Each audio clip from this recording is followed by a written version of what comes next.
السلام عليكم ورحمة الله وبركاته. إن الحمد لله نحمده ونستعينه ونستهديه ونستغفره ونعوذ بالله من شرور أنفسنا ومن سيئات أعمالنا. من يهده الله فلا مضل له ومن يضلله فلا هادي له. أشهد أن لا إله إلا الله وحده لا شريك له وأشهد أن محمدا عبده ورسوله. يا أيها الذين آمنوا اتقوا الله وقولوا قولا سديدا يصلح لكم أعمالكم ويغفر لكم ذنوبكم ومن يطع الله ورسوله فقد فاز فوزا عظيما. الحمد لله الذي بنعمته تتم الصالحات. ربنا آتنا من لدنك رحمة وهيئ لنا من أمرنا رشدا. اللهم آت نفسي تقواها وزكيها وأنت خير من زكاها أنت وليها ومولاها. Alhamdulillah, syukur pada Allah Azza wa Jalla kerana dengan rahmat dan juga limpah kurnia Allah Subhanahu wa Ta'ala beri pada kita kesempatan dan juga ruang waktu untuk kita sama-sama sekali lagi berada dalam majlis ilmu. Dan insya-Allah sambungan kita daripada syarahan terpilih kitab Talbis Iblis pada malam ni ialah sambungan masih lagi berada pada bab yang ke-28. Bab 28 muka surat 178.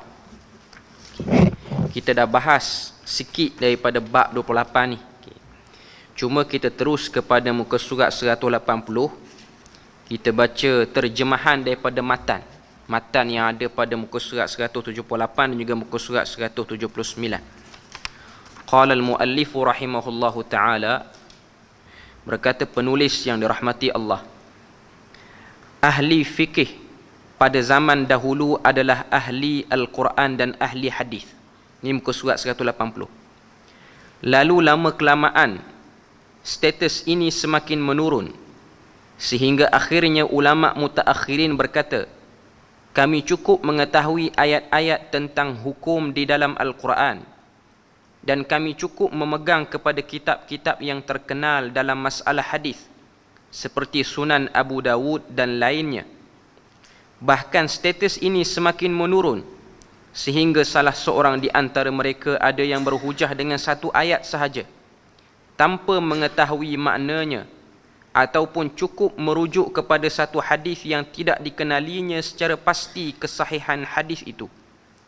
Boleh jadi dia berpegang kepada qiyas yang bertentangan dengan sebuah hadis yang sahih sementara dia tidak mengetahuinya kerana minatnya sangat kurang untuk mengetahui riwayat-riwayat hadis. Yang namanya fiqh itu harus disimpulkan daripada Al-Quran dan Sunnah. Lalu bagaimana mungkin seseorang dapat menyimpulkan daripada sesuatu yang tidak diketahuinya? Pada matan, terjemahan matan muka surat 180 ni, dia datangkan qaul Imam Ibnul Jauzi rahimahullah dalam kitab dia Talbis Iblis, iaitu di bawah bab ataupun di bawah tajuk berkenaan dengan talbis iblis ke atas para ulama. Dan talbis iblis yang kita bincang pada malam ni khusus kepada para fuqaha, iaitu para ahli fiqh. Jadi dia sebut pada perenggan yang paling atas muka surat 180 tu, dia kata ahli fiqh pada zaman dahulu adalah ahli Al-Quran dan ahli hadis. Maknanya bila mana disebut sebagai fuqaha, mereka itu mempunyai ilmu yang cukup dan luas dalam Quran dan hadis. Lama kelamaan keadaan fuqaha ataupun status seorang yang digelar fuqaha ini semakin menurun sedikit demi sedikit sehingga akhirnya ada satu keadaan kumpulan fuqaha ini, dia kata kami cukup mengetahui ayat-ayat tentang hukum di dalam Al-Quran. Kami tak tahu semua ayat Quran pun tak apa. Cukuplah kami faham ayat-ayat yang disebut sebagai muhkamat. Adapun ayat-ayat dalam bab lain kita tak bincang, kita tak akan sentuh sebab itu bukan perhatian ahli fiqh. Maknanya makin lama makin menurun. Maknanya dulu zaman awal bila sebut ahli fiqh itu Dia tahu semua daripada ayat Quran tu. 6,236 ayat Quran tu kesemua sekali diketahuinya. Tapi bila mana zaman makin jauh, maka ahli fiqh itu hanya fokus pada bab tertentu dan akhirnya makin kecil skop yang ahli fiqh tu fokuskan. Sehinggalah sampai pada keadaan yang mana kita tengok ada sebahagian mereka hanya berpada dengan qiyas, mereka tidak lagi merujuk kepada hadis. Dan ada sebahagian mereka berpada dengan kaedah fiqh semata-mata, tidaklah mereka tahu kaedah fiqh tu dibina di atas hadis apa. Dan zaman kita ni lagi kecil lah dia punya fokus tu. Maknanya zaman Ibnu Jauzi ni pun dah kecil macam tu, maka zaman kita ni makin lama makin kecil lagi lah. Perenggan seterusnya dia sebut, perenggan paling bawah muka surat 180. Menjadi bahaya juga jikalau mengaitkan sesuatu hukum kepada hadis yang tidak diketahuinya. Apakah hadis itu sahih ataupun tidak? Mengetahui sesuatu hadis sahih ataupun tidak adalah suatu kerja yang berat. Seseorang harus berjalan jauh dan bersusah payah untuk menelusurinya sehingga benar-benar mengetahui dengan pasti. Tetapi kini pelbagai buku telah disusun, hadis-hadis telah ditetapkan sehingga yang sahih dapat diasingkan dengan palsu. Jadi nak sebut pada kita, pada zaman terkini, ahli fiqh itu makin lama makin menurun kecenderungan mereka. Kalau dulu ahli fiqh ni, walaupun namanya ahli fiqh, mereka menguasai semua. Ilmu Quran itu mereka menguasai dari segi qiraatnya, menguasai dari segi asbab nuzulnya, menguasai dari segi perbahasan siyak dan juga sibak, iaitu ayat sebelum ataupun ayat selepas. Maknanya dia bukan hanya ahli fiqh, dia juga pakar rujuk dalam bidang Quran. Tapi hari ni bila mana sebut ahli fiqh, dia tak tahu banyak tentang hadis. Dia pun tak tahu semua daripada ayat Quran. Sebab kecenderungan manusia tu semakin lama semakin mengecil. Muka surat 181 dia sebut, tetapi orang kini lebih malas menelaahnya. Ini zaman Ibnu Jauzi. Ibnu Jauzi kata orang zaman dia ni malas menelaah. Kalau zaman dia tu dah dia panggil malas, zaman kita ni lagi malas lah orang. Sebab tu kalau kita tengok orang hari ni dia cuma baca head letter saja. Lepas tu dia pun buat kesimpulan daripada tajuk atas. Yang bawah-bawah yang halus kesimpulan tu dia tak baca. Lalu jadilah ataupun keluarlah orang-orang yang mengeluarkan perkataan-perkataan yang kurang masuk tu. Sehingga dilihat sebahagian ahli fiqh yang terkenal hanya mengatakan di dalam karangannya bagi membahaskan sesuatu masalah. Dia berkata dalil kami adalah riwayat sebahagian orang di antara mereka.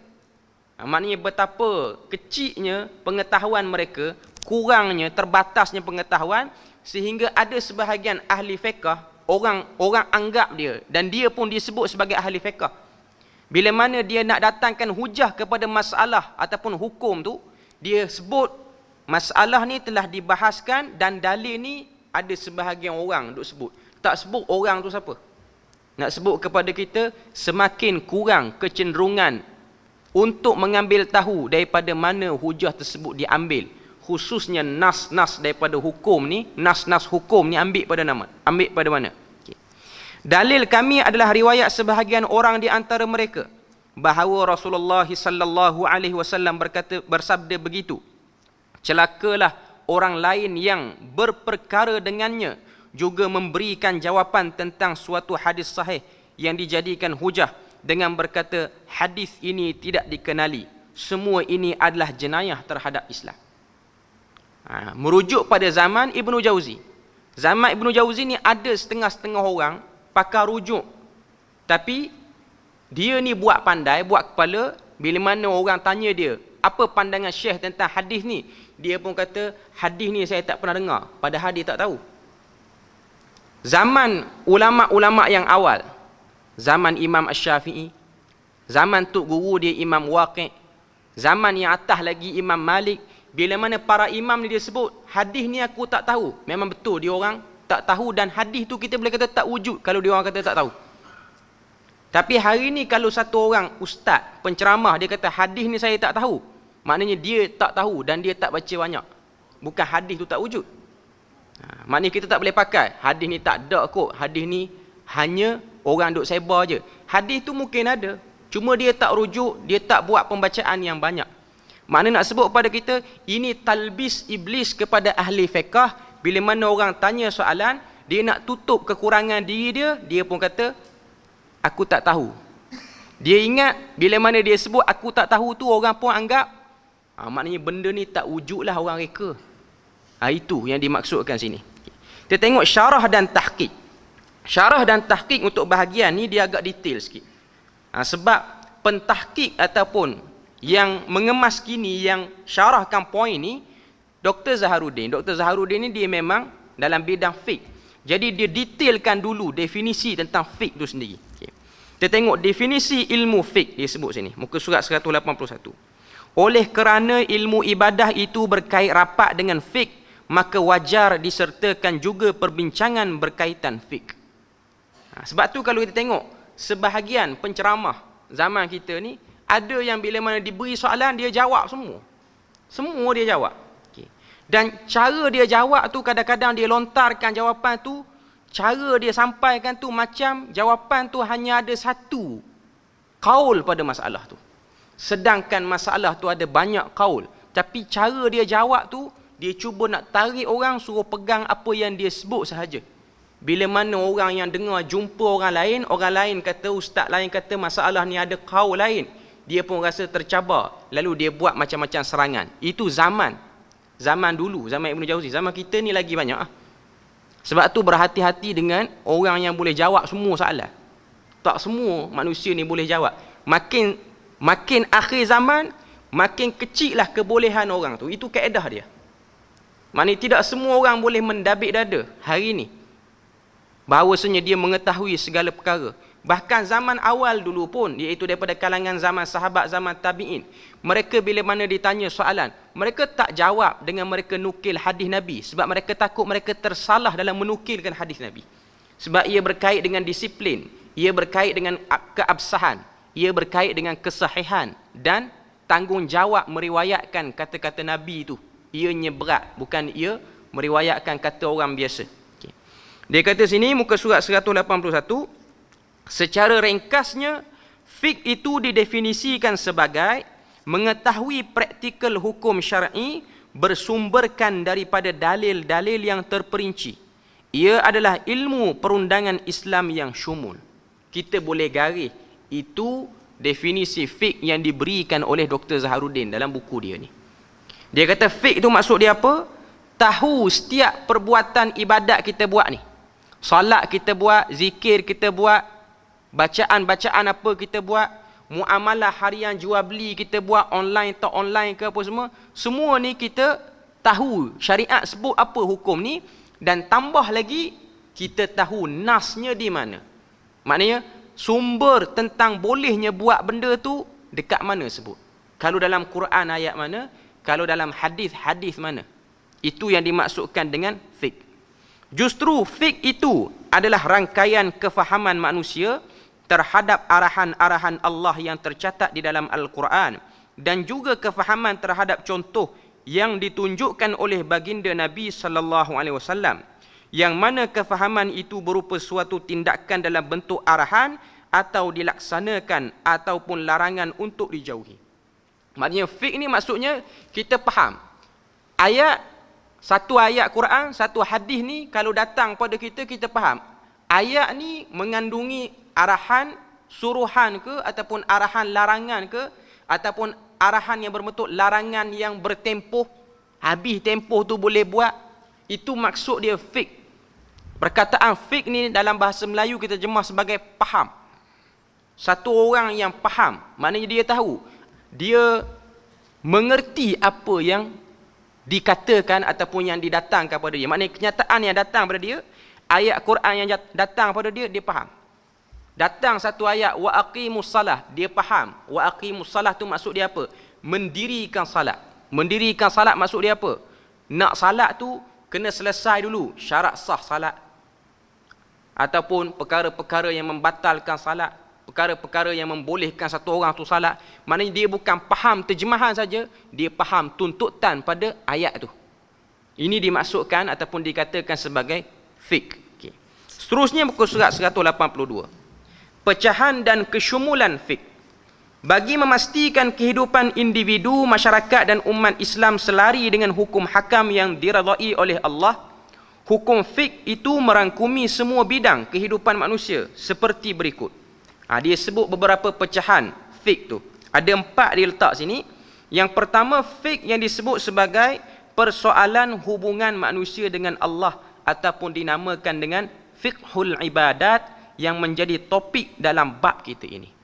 Bab kita ni nak fokus tentang fiqh ibadat. Sebab apa kita kena salat?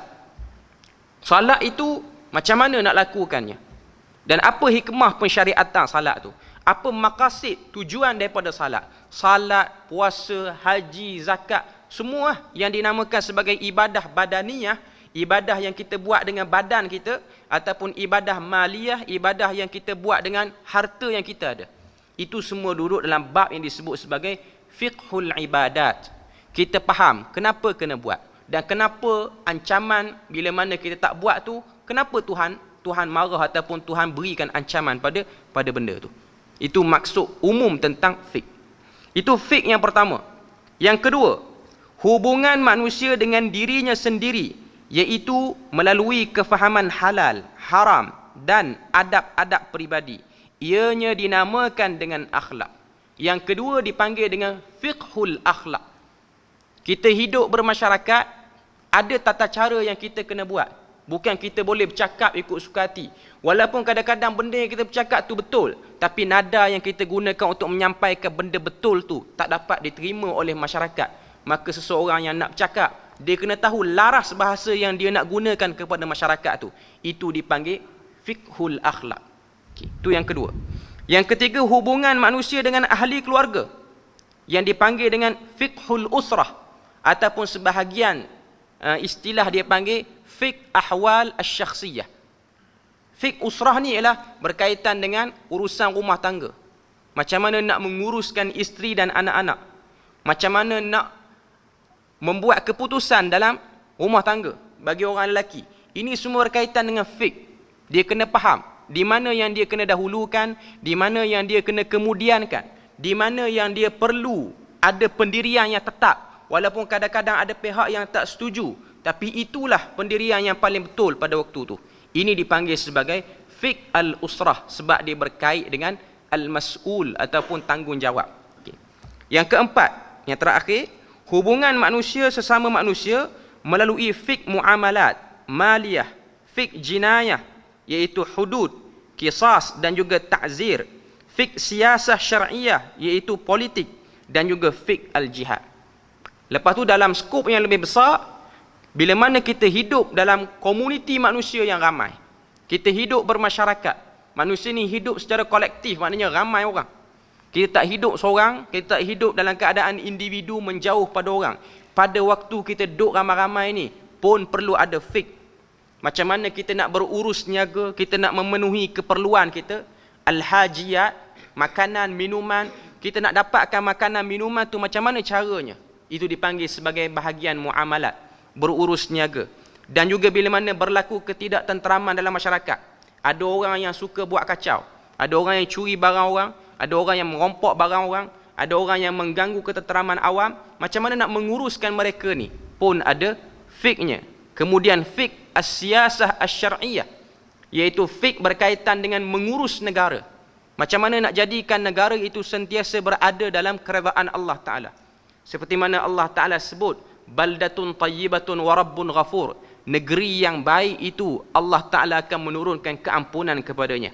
Kemudian fiqhul jihad. Fiqhul jihad ni bila mana negara telah berhadapan dengan tentangan daripada luar, ada musuh-musuh yang berniat jahat, maka pada waktu tu untuk menyerang musuh, bukan kita serang ikut suka hati, tapi ada atur cara yang disebut sebagai fiqh al-jihad. Kesimpulannya, Islam itu merangkumi seluruh aspek kehidupan dan tidak terhad kepada hukum hakam persendirian dan keluarga sahaja. Maknanya daripada benda yang berkait satu orang dengan Tuhan sehinggalah satu negara dengan Tuhannya, itu semua duduk dalam bab yang dipanggil sebagai fiqh. Okay. Seterusnya yang dibahas ini muka surat 182 tu, flexibility hukum fiqh. Macam mana hukum fiqh ni dia boleh berubah mengikut keadaan dan juga keperluan. Hukum dari sudut boleh berlaku flexibility ke atasnya ataupun tidak. Terbahagi kepada dua, iaitu yang pertama ats-tsawabit, iaitu hukum yang tidak boleh berubah walaupun zaman dan masa berubah. Ia melibatkan perkara berikut. Ini dia panggil ats-tsawabit, maknanya hukum-hukum fiqh yang tak berubah. Marilah orang zaman mana, orang moden tara mana pun, yang ni tak berubah. Ada berapa pecahan? Ada 4 pecahan yang dia sebut sini. Muka surat 183 tu. Yang pertama yang dia sebut sini, muka surat 183, antara yang termasuk dalam kategori ini adalah hal-hal yang berkait dengan asas-asas akidah seperti kewujudan Allah. Allah Ta'ala ni macam mana kewujudannya? Macam mana kita nak kenal Tuhan? Adakah kita nak kenal Tuhan dengan kita bahas intipati ataupun esennya, zatnya, ataupun kita bahas hanya tentang sifatnya? Dia tak berubah. Kalau kita kata Allah Ta'ala itu esa daripada zaman Nabi Adam sampailah kepada manusia terakhir sekali hancur hari kiamat nanti, dia tak berubah. Sebab dia disebut sebagai ats-tsawabit. Itu benda yang kita kena tahu, bab yang disebut sebagai ats-tsawabit. Kesempurnaan Allah dan yang seumpamanya. Asas-asas kebaikan dan asas akhlak yang diterima oleh fitrah yang suci. Ia seperti adil, amanah, baik kepada ibu bapa, bersikap benar, mempertahankan nyawa, amar ma'ruf nahi mungkar, menyebarkan ilmu, mengekalkan syiar Allah di atas muka bumi, mentarbiah pemuda dan pemudi, menyertai jemaah Islam dan lain-lain. Ini semua kita sebut sebagai ats-tsawabit yang tidak berubah sampai bila-bila pun. Bila mana orang kata benda ni baik, dia tak berubah akan jadi jahat, ataupun benda jahat dipandang baik pula. Itu benda yang kita kena tahu. Yang kedua, seluruh asas-asas keburukan seperti zalim, derhaka ibu bapa, mencuri dan lain-lain. Benda-benda yang buruk tidak akan berubah menjadi baik. Yang ketiga, hukum yang berasal daripada nas yang membawa maksud kekal hingga hari kiamat. Seperti hadis Nabi sallallahu alaihi wasallam, jihad itu berterusan hingga hari kiamat. Maksudnya jihad itu akan sentiasa ada sampai bila-bila. Tapi nak berlakunya jihad itu ada garis panduannya. Bukanlah kita tengok keperluan jihad ni, kita tengok ada keadaan ataupun ada tempat orang Islam tertindas, kita seorang diri kita cari orang, cari geng, kita keluar jihad. Itu bukan orang yang ada fiqhul jihad. Jihad ini melibatkan pemimpin. Jihad ini melibatkan keperluan seorang pemimpin melihat apa yang diperlukan dan apa yang tak diperlukan. Yang keempat dia sebut situ, manakala contoh dalam bab ibadah adalah kewajipan salat, zakat, puasa dan sebagainya. Namun begitu, cara dan perincian perlaksanaannya, majoritinya tidak termasuk dalam kategori tsawabit. Salat, puasa, zakat, dia tak akan berubah. Sampai hari kiamat pun kena buat. Cuma ada keadaan kita tak perlu buat bila mana kita berada dalam darurat.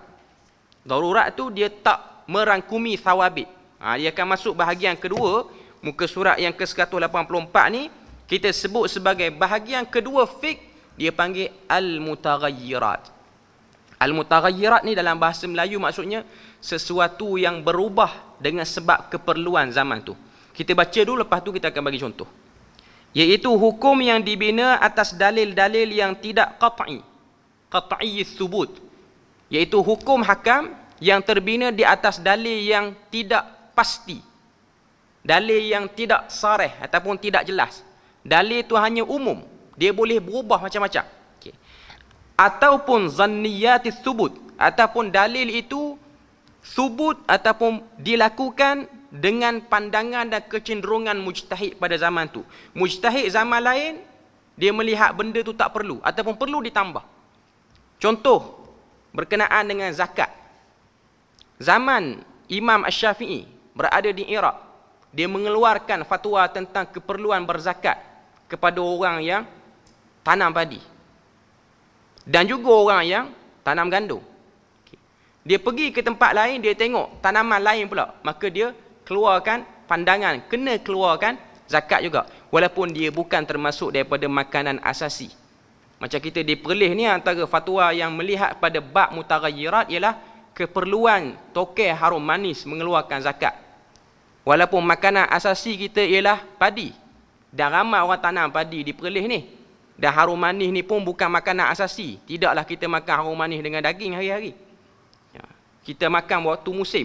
Tapi melihat kepada ada musim tu akan ada orang yang akan dapat duit banyak secara tiba-tiba. Sebab asal bagi zakat itu ialah mengambil sedikit harta pada orang yang dapat lebih untuk dibahagikan sama rata. Bukan ambil semua. Ambil sebahagian. Jadi ini dipanggil hukum mutaghayyirat. Kalau tuan-tuan buka kitab fiqh, tuan-tuan tak akan jumpa zakat kepada buah mempelam ni, tak ada. Zaman Imam Syafi'i tak ada, Imam Malik lagi tak ada. Mempelam tu pun tak ada perkataan dia dalam kitab. Okay. Sebab melihat kepada keperluan. Macam zaman kita hari ni yang terbaru, apa yang kita tengok, Perlis cuba buat zakat Bitcoin. Bitcoin lagi tak jumpa dalam kitab fiqh. Nak cari kitab-kitab turas, memang tak ada. Mukhtasar Al-Khalil pun tak ada. Muwatta' lagi tak ada. Tapi melihat keperluan, sebab orang yang ada satu Bitcoin berapa sekarang ni? 100,000 lebih kot. Yang paling latest saja 100,000 lebih. 2-3 bulan lepas baru 40-60,000. Orang cuma ada 1-2 Bitcoin. Dia perlu keluarkan zakat. Dan Perlis agak advance sikit, boleh bayar zakat dengan kaedah beri Bitcoin tu juga. Bukan kena cashkan dulu lepas tu bayar. Maknanya Maib ni dia ada akaun Bitcoin dia sendiri. Sebab saya ikut satu taklimat tentang isu Bitcoin ni. Maknanya dia tunjukkan pada kita akaun Bitcoin bagi institusi-institusi zakat ni. Cuma Perlis yang paling awal lah dalam bab ni. Okay. Apa lagi yang dia sebut sini? Dan juga beberapa hal perlaksanaan terhadap perkara thawabit seperti kewajipan menutup aurat. Demikian juga had yang perlu ditutup. Maka kaedah perlaksanaannya terpulang kepada Muslim sama ada ingin memakai warna biru, hitam, hijau dan lain-lain. Ini juga disebut sebagai al-mutaghayyirat. Al-mutaghayyirat sini asalnya hukum tu thawabit, iaitu menutup aurat. Tutup aurat ni wajib. Tak kira mana-mana, selama mana dia Muslim dia tutup aurat. Okay. Cuma Quran tak kata nak tutup aurat tu dengan kain warna apa. Tak kata. Ada setengah negara yang meletakkan orang perempuan kena pakai tutup dengan warna hitam. Antaranya Arab Saudi. Dia pegang dengan pendapat tu. Dan jubah perempuan tu bukan jubah yang merelik tu. Yang ada labuci apa semua tu. Sebab dia melihat kepada keperluan di negara dia. Di negara dia. Sebab pakai warna lain dia menarik perhatian. Jadi fatwa dia sebutkan warna hitam tu. Sedangkan dalam hukum asal, dalam Quran tak kata warna apa pun. Melihat kepada keperluan. Kalau warna tu tidak dipandang pelik di zaman tu, ataupun pada masyarakat tu, maka dibenarkan. Tapi kalau warna tu boleh menarik perhatian, maka warna tu, para ulama boleh hukum penggunaan warna tu ataupun pakaian dengan warna tu, material tu, boleh dihukum dengan makruh ataupun boleh pergi kepada haram melihat kepada keperluan pada zaman tu. Demikian juga hal pentadbiran politik yang berubah mengikut keperluan, tetapi mestilah berlegar dalam lingkungan thawabit. Al-mutaghayyirat yang paling famous sekarang ni, yang paling hangatnya ialah vaksin tu yang paling hangat sekarang ni. Okay. Al-mutaghayyirat tentang vaksin. Sebab apa? Sebab orang duk petikai. Sebab kita kena tahu di negara kita ni ada golongan anti-vaksin.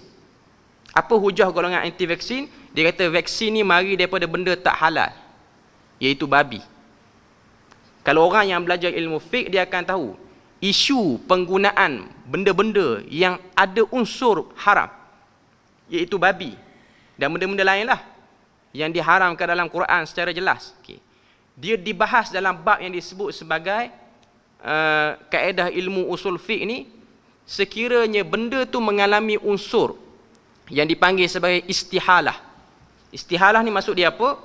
Proses yang menyebabkan unsur tu lenyap. Asalnya pakai unsur tu. Contoh nak buat vaksin ni memang ambil daripada babi. Tapi bila mana nak jadi vaksin tu, unsur tu akan hancur dalam vaksin tu. Cuma asal tu memang babi.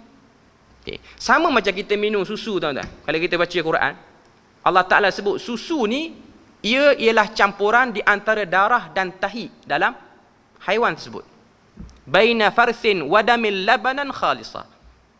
Susu nak keluar warna putih tu, dalam usus binatang tu, dia bercampur, proses dia bercampur antara tahi dan juga darah. Dua-dua tu tak boleh kita makan. Tapi dengan kuasa Tuhan, macam mana Tuhan boleh ajar, dia panggil istihalah, berubah keluar daripada lembu ke, kambing ke, susu. Cuma susu tu, masa duduk dalam perut sebelum jadi susu tu, dia adalah datang daripada dua unsur, iaitu unsur darah dan juga unsur najis. Tapi kita minum susu, kita letak dalam makanan kita, bahkan kita lebihkan portion susu tu. Dahsyat lagi kita katakan susu tu sunnah, walaupun unsurnya ialah dulu haram pun, iaitu darah dan juga najis tu. Jadi ini dipanggil sebagai istihalah. Jadi dalam isu vaksin pun sama. Tak kira lah orang nak setuju tak nak setuju pun, tapi nak beritahu istihalah tu ialah benda yang ada. Benda yang lama dulu ialah isu coklat Cadbury dulu. Dalam isu istihalah. Cuma sekiranya vaksin ni boleh digunakan dengan unsur yang tidak halal, unsur yang halal, maknanya ada kajian yang moden apa semua, boleh buat, maka tinggalkanlah unsur yang lama tu, iaitu unsur yang haram tu. Guna pula yang halal tu, kalau mampulah. Cuma setakat ni vaksin dia tak kuat guna daripada binatang lain, melainkan babi je yang paling kuat. Maknanya babi ni dia fleksibel, banyak bab boleh buat. Walaupun orang tak suka dia, tapi banyak benda boleh guna. Kasut pun boleh buat, buru gigi pun boleh buat, coklat pun boleh buat, jelly semua boleh buat. Jadi nak sebut pada kita, yang tu dibenarkan dengan kadar. Sebab dalam Quran sebut, فَمَنِ طُرَّ غَيْرَ بَاغٍ, sesiapa yang berada dalam mudarat, dia tidak melampau. Benda tu boleh, walaupun asalnya haram. Ini dipanggil al-mutaghayyirat, hukum yang berubah dengan sebab keperluan. Sama macam kita hari ni lah, isu salat jarak-jarak berubah kerana keperluan. Dia bukan sawabit. Walaupun ada orang yang cuba nak katakan rapat sah ni sawabit daripada hadis Nabi. Dari segi hadis ni memang jelas, tapi kita kena tahu proses mengeluarkan sesuatu hukum. Walaupun hadis tu jelas, dia mesti ada, orang kata apa, atur cara dia. Bukan semudah zahir perkataan tu kita pun ambil perkataan tu terus kita jadikan hukum yang muktamad. Yang mana kita tahu para ulama sebut merapatkan saf ini bukan termasuk daripada benda yang kewajipan yang paling tinggi. Itu muktamad. Orang nak setuju tak nak setuju pun benda tu kena tahu. Benda tu hukum asalnya. Lepas pada tu baru nak bincang benda lain, mutaghayyirat. Jadi ini bab yang disebut sebagai tapi tak keluarlah daripada sawabit. Tak keluar daripada sawabit. Maknanya salat tentak kena buat. Maknanya tak boleh satu orang mujtahid ataupun badan fatwa yang orang kata apa berautoriti ni, dia keluarkan kenyataan dengan sebab COVID ni kami AJK fatwa mengeluarkan kesimpulan salat pun tak payah, bukan setakat jarak, tak payah sembahyang. Yang tu keluar terus pada sawabit. Yang tu kita kena tinggalkan sebab kita tahu hukum asal je kena salat. Cuma tata cara, upacara salat itu boleh berubah dengan sebab keperluan. Dengan sebab keperluan. Ini benda yang kita kena faham dalam bab ilmu usul fiqh. Cuma macam kita sebut tadilah, bila mana kita nak cerita benda ni, apa yang jadi masalah zaman kita ni, zaman moden ni, ialah ramainya orang awam yang cuba masuk nak sembang juga pada benda ni. Walaupun dia punya bekas tu tak besar nak sembang benda tu. Saya beri perumpamaan macam tu lah. Maknanya dia punya kemampuan untuk faham apa yang orang nak bincang ni, dia tak boleh. Sebab tu kalau kita tengok, ada sebahagian orang, dia suka tanya soalan yang tinggi-tinggi, sedangkan dia tak tahu bermula daripada benda asas pun. Contoh dia tanya, apa makna perkataan ni? Ataupun perkataan ni tulis apa? Kita pun kata, perkataan ni tulis dilarang merokok. Bukan kata pada orang mana-mana, cuma sebut je. Kita pun baca pada dia, dilarang merokok. Dia pun kata, dilarang merokok tu apa benda? Lepas tu kita tanya dia, kenal tak huruf ABC? Tak kenal. Payah nak cerita pada orang lagu tu. Sebab huruf ABC pun dia tak kenal. Lalu dia nak tanya perkataan, ayat siap nak tanya. Kalau dia tanya A ke B ke C, okey lagi, kita boleh hajar satu-satu. Sekarang ni dia nak pergi pada tempat tinggi dalam keadaan dia jahil bermula pada A. Bunyi A pun tak pernah dengar. Tiba-tiba nak tanya satu ayat lengkap. Ataupun dahsyat lagi, dia tanya, karangan ni rasanya tak relevan kot isu ni. Dia A pun tak kenal. Tapi dia condemn karangan, bukan dia condemn ayat ringkas. Saya nak sebut situasi umat hari ni. Macam tu lah. Bila mana keluar satu hukum, dia condemn, kata hukum ni tak patut keluar lagu ni. Bila mana kita tanya dia, rupa-rupanya makna Fatihah pun dia tak lepas lagi. Bukan kita nak kata nak perendah orang, tapi sedarlah diri. Sebab zaman dulu, orang-orang yang dia tahu dia tak mampu, dia tak bercakap. Sama kita hari ni, orang yang dia tahu dia tak mampu, dia pun nak bercakap. Tu masalah dia.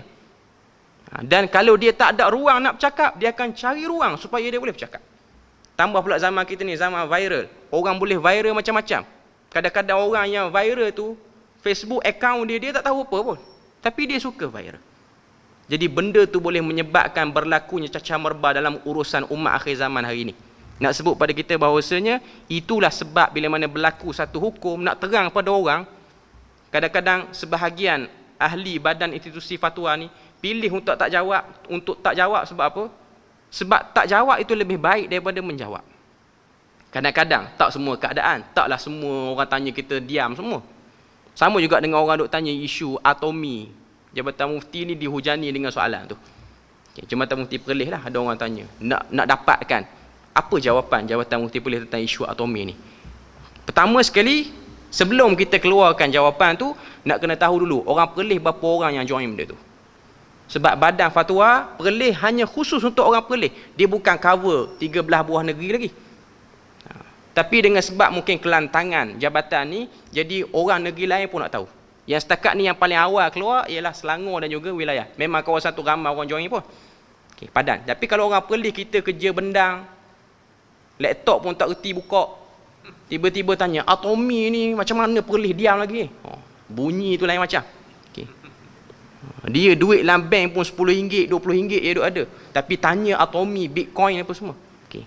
Kalau keperluan tu ada, boleh jawab. Cuma melihat kepada keperluan. Sebab nak melihat kepada masyarakat di dalam negeri yang diuruskan tu dulu. Baru kita akan jawab. Tapi akan ada, maknanya susulan tu akan ada lah. Cuma kadang-kadang kita tak tahan dengan orang yang suka desak. Dengan orang yang suka desak. Okay. Saya ingat sembang dengan Ustaz Kadir bin Sahak, dia pun mengajar sini. Okay. Dia ada orang call jabatan, marah-marah. Sebab apa? Sebab kata Jabatan Mufti ni, dia tak sebut Perlis sajalah, Jabatan Mufti ni ataupun mufti-mufti Malaysia ni tak sedar mereka telah dimainkan oleh pihak yang tak bertanggungjawab dalam isu COVID ni. Dia kata COVID ni yang jelasnya ialah tangan-tangan hitam yang cuba nak memporak-perandakan manusia, khususnya orang-orang yang beragama. Dalam erti kata lain, dia nak kata COVID ni ialah rancangan Illuminati ataupun konspirasi. Dia marah-marah sampai keluar perkataan yang buruk lah, perkataan yang jelek lah perkataan dia tu. Okay. Last sekali tanya, orang mana? Orang Penang, bukan orang Perlis lah. Okay. Sepatutnya dia kena marah Mufti Penang dulu, baru dia marah Mufti Perlis. Okay. Cuma nak beritahu, kadang-kadang orang ni dia salah pintu, dia jekoh orang lain, orang tak kena mengena pun. Okay. Sekarang ni orang Perlis okey, boleh ikut SOP. Kita semayang jarak-jarak, walaupun hari ni kes COVID agak naik. Hari ni pun dah 5 dah, semalam 8, hari ni 5. Okay. Sebab sakan sangat, sebab saya pun bimbang sebab tengok orang luar datang ramai, dan orang Perlis pun boleh keluar ke mana-mana. Sebab berjalan. Memang faktor penyakit ni tidak kata lain melainkan kebebasan kita keluar ke mana-mana. Hatta guru-guru yang mengajar agama pun dia tak faham isu ni. Dia kata, kenapa di masjid SOP ketat, di luar tak ketat? Sebenarnya di luar ketat, cuma orang tak nak ikut. Itu je sebenarnya. Kerajaan dah tetapkan SOP ni semua tempat, bukan masjid saja. Cuma yang nampak duk ikut ni masjid. Kalau masjid tak ikut, inilah kubu terakhir orang ikut SOP. Tak ikut yang ni, hancur habis. Tak ada lah. Macam Indonesia, memang tak ikut. Saya tengok sebahagian orang yang ada di Indonesia, solat, memang solat dah dekat-dekat dah. Sangat dekat. Dia orang tak peduli dah, tak ada SOP dah. Dia orang tak peduli lah, ikutlah nak naik 10,000 ke 20,000 ke sehari, kita enjoy gelombang tu je. Dulu takut, sekarang ni kita bermain dalam gelombang tu. Maknanya ambil papan luncur, duduk dalam tu. Dalam erti kata lain, tak peduli lah, nak positif lah, nak negatif pun negatif lah. Okay. Cuma setakat ni, itulah yang kita kena terima hakikat. Kebebasan orang keluar menyebabkan benda tu boleh berjangkit. Tapi tak dapat dinafikan lah benda tu berlaku pun kerana ada keadaan yang menyebabkan benda tu terbuka, asalnya tertutup. Saya tak nak sebut sini, cuma tuan-tuan tahu antara sebab COVID-19 naik di Malaysia ni sebab pilihan raya dulu lah. Kalau tak ada pilihan raya tu, sebelum pada tu flat okey dah. Kerana pilihan raya tu jadi naik, meningkat. Nak marah ke satu pihak pun kena tengok banyak bab juga lah. Cuma nak sebut pada kita dengan sebab orang berjalan banyak ni menyebabkan benda tu mungkin lebih mudah. Cuma bab hukum fiqh mutaghayyirat ni lagu tu lah. Maknanya bila mana ahli majlis fatwa keluarkan hukum, dia tak boleh keluar pada thawabit, tapi dia boleh ubah pada benda-benda yang dirasakan perlu untuk diubah. Contoh pelaksanaan salat, bilangan-bilangannya, keadaan salat tu, hai'ah, wajah salat tu boleh berubah dalam keadaan kita tak ubah, thawabit tu tak ubah. Contoh kalau berlaku banjir di sebahagian negeri, ada sebahagian ahli majlis fatwa Berjabatan Agama keluarkan penangguhan salat Jumaat dengan sebab banjir. Benda tu wajar. Sebab dalam keadaan macam tu, macam mana kita nak salat Jumaat? Masjid pun naik air, rumah pun naik air, pusat peminahan banjir pun banjir. Saya dapat maklumat di Kemaman, tempat saya lah. Okay. Alhamdulillah zaman saya duduk di Kemaman sebelum mari Perlis ni 2016 saya balik habis belajar 2016, 17, 18, 19, 20, 5 tahun. 20 dah sampai sini dah, 4 tahun lah. 4 tahun tu tak ada banjir yang teruk. Sebelum tu banjir teruk 2014. Saya tak ada di Malaysia, saya ada duduk belajar lagi. Okay. Habis saya pindah mari Perlis, banjir teruk sekali lagi berlaku di Kemaman ni. Okay. Jadi seperti mana yang tuan-tuan tengoklah, selain pada Pahang-Pahang yang paling teruk lah. Cuma belah Kemaman ni agak teruk sebab banyak tempat yang dulu sangka naik sikit dah naik dahsyat. Maknanya dia punya naik air tu dahsyat. Okay. Sampai tahap ada sebahagian pusat pemindahan banjir pun naik air kot. Kita duk ingat pusat tu selamat tau, tak jadi pusat pemindahan banjir. Pusat pun kena pindah ke lain kot.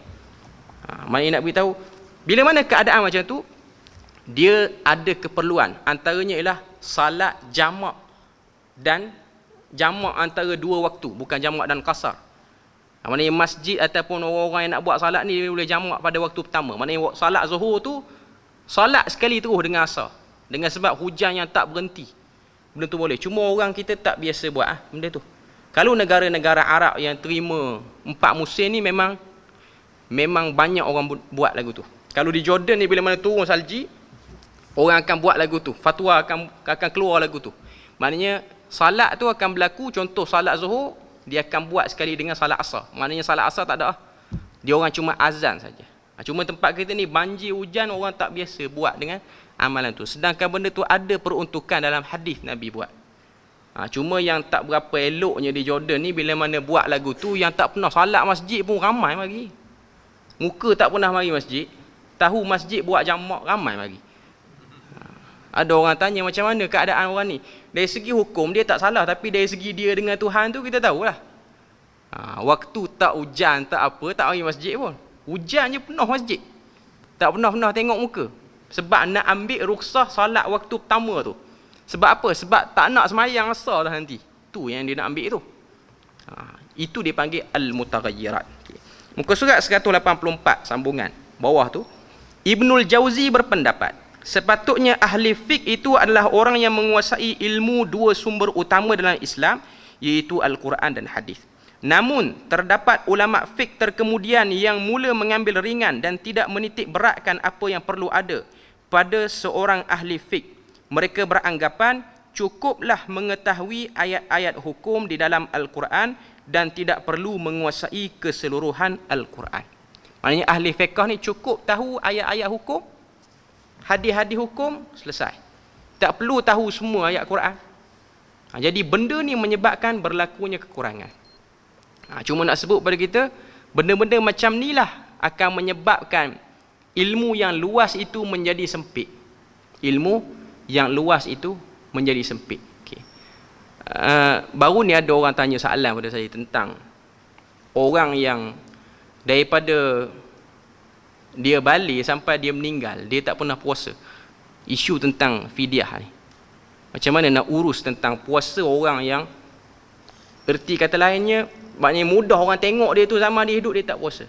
Okay. Pertamanya sekali, ada hadis Nabi suruh sekiranya dia tu tak puasa, dia kena puasa lah. Kita bagi azan tu. Lepas ni kita jawab.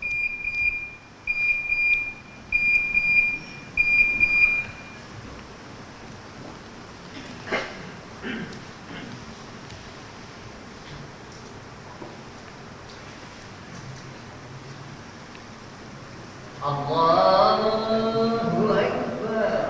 Allahu Akbar. Allahu Akbar. Allahu Akbar. Asyhadu an la ilaha illallah.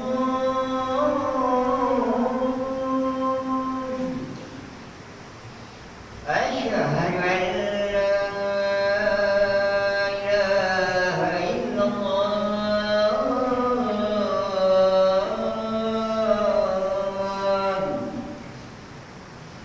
Asyhadu anna Muhammadan Rasulullah. Asyhadu anna Muhammadan Rasulullah.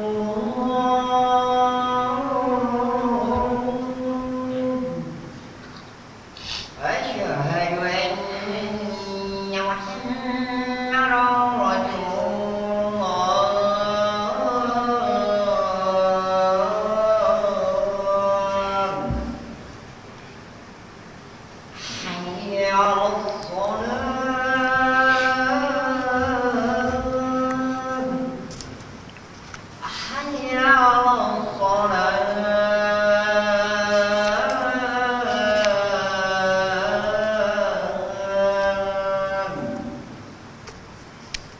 Hayya 'alal falah.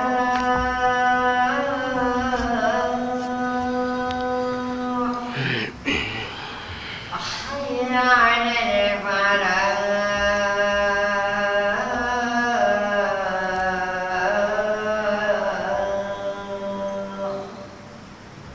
Allahu Akbar. Allahu Akbar. La ilaha illallah.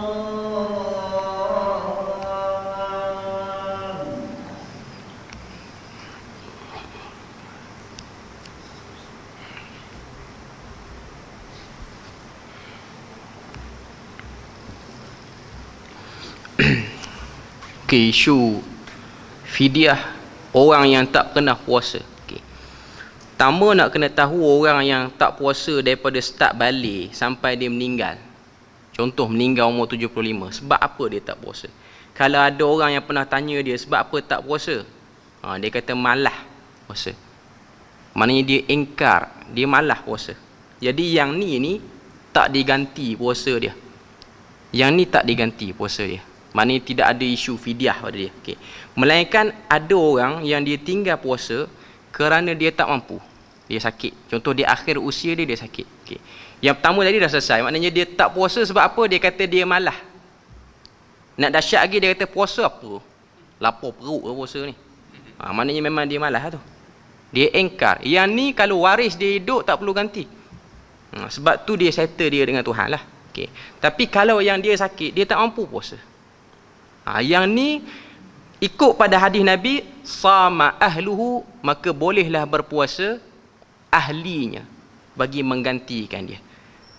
Dan kalau kita tak mau puasa, kita akan fidyahkan dia. Okay. Cuma benda ni dah banyak kali orang tanya saya. Okay. Cuma ada sebahagian orang, bahkan waktu di Terengganu ada orang yang mari masjid lepas saya kuliah ni, ajak saya sembang sekejap sebab nak kira fidyah ayah dia mati ni sampai lama lah. Dia kata dalam 10 tahun kot tak puasa. Dia punya anggaran lah. Okay. Sebab dia kata ayah dia sebelum meninggal tu ayah dia sakit berat, memang tak puasa. Okay. Lepas tu dia kata kalau kira daripada, sebab tak tahu nak anggar, jadi dia kira daripada ambil pada balik, dia kata. Ambil pada balik. Okay. Kita tahu kalau tinggal sehari ni kena bayar secupak lah. Okay. Secupak beras tu fidyah ni. Okay. Kalau ambil umur 15, contohlah ayah dia meninggal umur 75, tolak 15, 60. Okay. 60 darat 30. Pertama nak tahu pakai mazhab mana dulu. Kalau nak pakai mazhab Syafi'i ni dia ada gandaan pada fidyah. Bagi tahun-tahun yang banyak tu. Contoh tahun pertama kita tinggal, tak sempat ganti sampai mari tahun seterusnya. Tahun seterusnya tu kena ganda 2. Maknanya tahun yang kedua tu dia akan jadi 60 cupak. Walaupun 60 cupak tu atas kadar sebulan. Sehari jadi 2, sehari jadi 2. Lepas pada tu jadi sebulan, sehari. Mana kalau kita kira, kalau saya duk kira tu, kita buka kalkulator siap apa semua. Saya kata banyak ni bang. Dekat 1 trailer beras kena buat hari masjid ni.